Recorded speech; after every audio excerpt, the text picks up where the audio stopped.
April 2023. Sydney, Australia.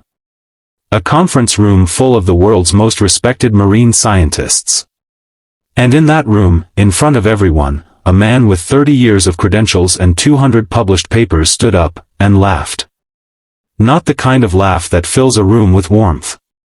The kind that empties it of dignity.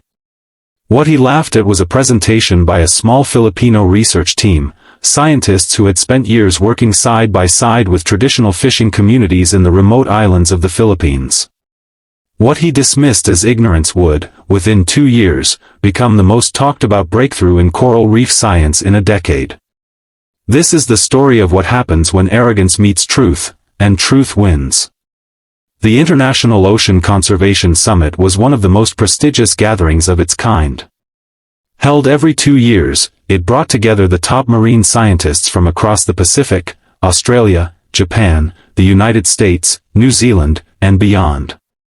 The Sydney Marine Research Institute had hosted it before, and every time it drew the kind of audience that made careers. The Philippine delegation that year was small.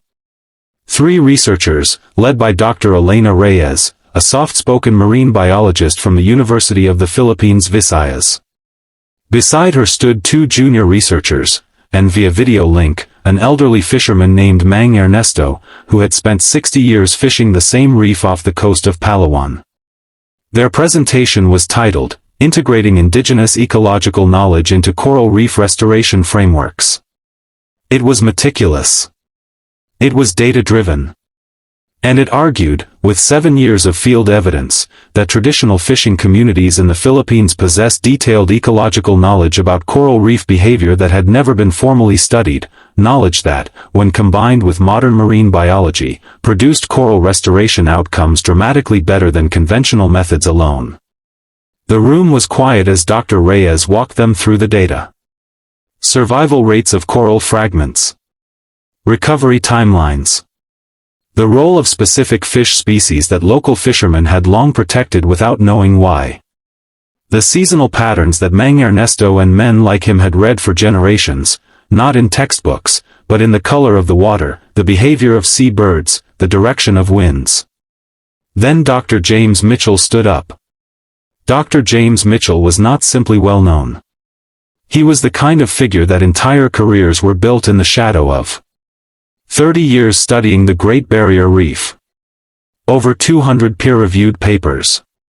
Knighted by the Australian scientific establishment, not literally, but in every way that mattered. His opinion shaped research funding. His endorsement opened doors. His criticism closed them. He stood with the easy confidence of a man who had never been told he was wrong in a room full of people.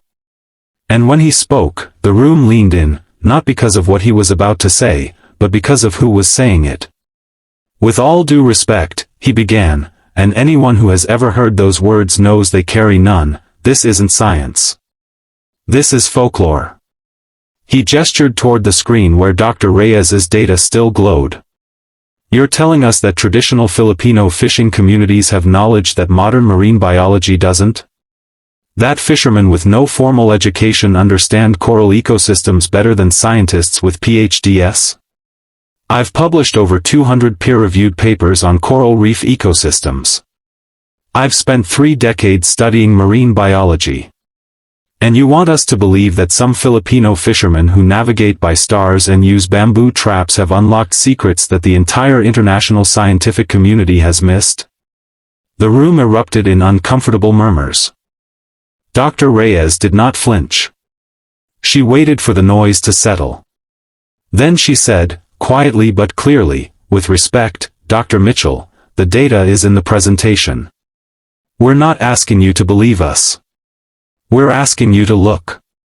Mitchell smiled the way powerful men sometimes smile when they think they've already won. I have looked, he said. And what I see is anecdote dressed up as research. He sat down. The session moved on. And in the hallway afterward, people whispered, some in sympathy with Dr. Reyes, others quietly agreeing with Mitchell. A few said nothing. They just looked at their shoes. Elena Reyes had grown up on the island of Negros. Her father was not a scientist. He was a fisherman. One of the best on his stretch of coast, a man who could look at a patch of ocean and tell you what was happening beneath it with an accuracy that still astonishes her when she thinks about it today.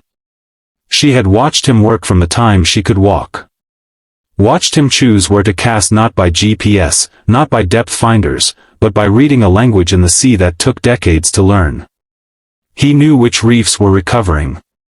He knew which ones were dying, sometimes a full year before scientists with monitoring equipment would confirm it. When Elena eventually studied marine biology and then earned her PhD, she kept coming back to the same question: how did her father know? What was the mechanism behind the knowledge that traditional fishing communities had accumulated over centuries of living alongside these reefs? Was it purely observational? Was there pattern recognition happening that formal science hadn't yet found a framework to describe? She spent 7 years trying to find out. Working with 18 fishing communities across the Visayas and Palawan. Documenting. Recording. Cross-referencing what the fishermen observed with what scientific instruments could measure. Building a dataset that was, by the time she arrived in Sydney, one of the most rigorous bodies of evidence on the subject ever compiled. And in Sydney, a man with more publications than she had years of professional experience dismissed it with a laugh. She drove back to her hotel that night and called her father. "How did it go?" he asked. "We planted seeds," she said. Neither of them knew yet how quickly those seeds would grow. What Mitchell didn't know, what he couldn't have predicted, was that two people in that conference room had been paying very close attention to Dr. Reyes's presentation. The first was Dr. Yuki Tanaka, a Japanese marine biologist who had been doing her own parallel research into traditional coastal knowledge in Okinawa.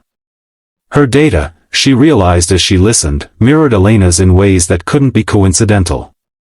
The same patterns. The same protective behaviors by traditional communities. The same outcomes. The second was Dr. Sarah Okonkwo, a marine ecologist from the United States whose work focused on reef restoration in the Caribbean. She had been struggling for 3 years with restoration failure rates that she couldn't explain. When Dr. Reyes showed her data on the specific role of traditional, no-take zones, areas fishermen had protected not because scientists told them to, but because generations of observation had taught them to, something clicked. Within a month of the conference, Dr. Reyes had received emails from both of them. Then from a researcher in Fiji. Then from a team in Kenya studying coral restoration in the Indian Ocean. They were all seeing the same thing. They had all been missing the same piece. By the end of 2023, a new collaborative research effort had formed, one that would eventually include 12 scientists from 8 countries, all working from the dataset that Dr. Mitchell had called folklore. In early 2024, the team published their first joint paper. It was titled, Traditional Ecological Knowledge as a Predictive Framework for Coral Reef Restoration Outcomes, Evidence from the Indo-Pacific. It ran 37 pages. It cited over 200 sources. It included data from the Philippines, Japan, Fiji, Kenya, and the Caribbean. And it demonstrated, with the kind of statistical confidence that makes scientists sit up straight, that communities practicing traditional marine stewardship achieved coral restoration outcomes between 47 and 68% better than sites managed using conventional scientific protocols alone. It was not saying that traditional knowledge replaced modern science. It was saying something more nuanced, and more powerful, that the two, combined, produced results neither could achieve on its own. The paper was picked up immediately. Marine biology journals ran commentary pieces. Science media covered it. The BBC called it a landmark recalibration of how the scientific community thinks about indigenous ecological knowledge. And somewhere in there, almost as a footnote, a moment that the authors hadn't designed as a confrontation but which the world treated as one, the paper acknowledged the 2023 Sydney Summit presentation by Dr. Elena Reyes. The presentation that had been publicly dismissed. The presentation that had, quietly, started all of this. One of the most striking sections of the joint paper dealt with something the researchers called embodied ecological literacy, the accumulated observational knowledge of individuals who had spent entire lifetimes in direct daily contact with a single reef system. The primary case study was Mang Ernesto. Ernesto de la Cruz was 71 years old. He had fished the same reef off Palawan since he was 11. He had no formal scientific education. He could not have told you the Latin name of a single species he regularly observed. But he could tell you, and had told Dr. Reyes's team, things that took months of instrument-based monitoring to verify. He could predict, based on nothing more than the behavior of certain fish species near the reef edge, whether a bleaching event was approximately 6 to 8 weeks away. He couldn't explain the mechanism. He just knew what it looked like. He had seen it before. His father had seen it before. His grandfather had described it in terms passed down across generations. The research team spent 2 years calibrating his predictions against satellite thermal data and underwater temperature sensors. His accuracy rate was 79%. To put that in context, the most sophisticated early warning models used by leading research institutes at the time had an accuracy rate of 71%. A 71-year-old fisherman with a bamboo boat was outperforming the machines. When asked how he felt about that, Mang Ernesto said, "The reef has been talking to us for a long time. We just learned how to listen." In November 2024, the International Ocean Conservation Summit convened again, this time in Manila, Philippines. It was not an accident that it was held there. Dr. Elena Reyes was invited to give the keynote. The paper she and her 12 co-authors had published was the most cited marine biology paper of the year. The collaborative research model it had spawned was being replicated in 14 countries. 3 governments had already changed their coastal management policies based on its findings. She stood at the podium in a room that looked, in many ways, like the Sydney conference room from 18 months before. The same kind of audience. The same weight of expectation. But this time, she wasn't asking for the benefit of the doubt. She walked through the data. She acknowledged every co-author by name. She showed a live video message from Mang Ernesto, who spoke from his fishing boat, the same reef visible behind him in the early morning light.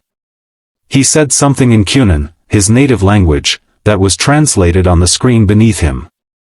The sea does not care who has a PhD. It only cares who is paying attention. The room was quiet for a moment. Then it applauded. Dr. James Mitchell was in the audience. He had not been invited to speak. He was there as an attendee, for the first time in many years, not a keynote, not a panel chair, just a seat in the crowd. After the session, he approached Dr. Reyes. People nearby later said the conversation lasted only a few minutes. Mitchell, by all accounts, was not effusive. He was not the kind of man who apologized easily or publicly. But he said something, quietly, directly, that Dr. Reyes later shared in an interview. He said, "I was wrong about your research.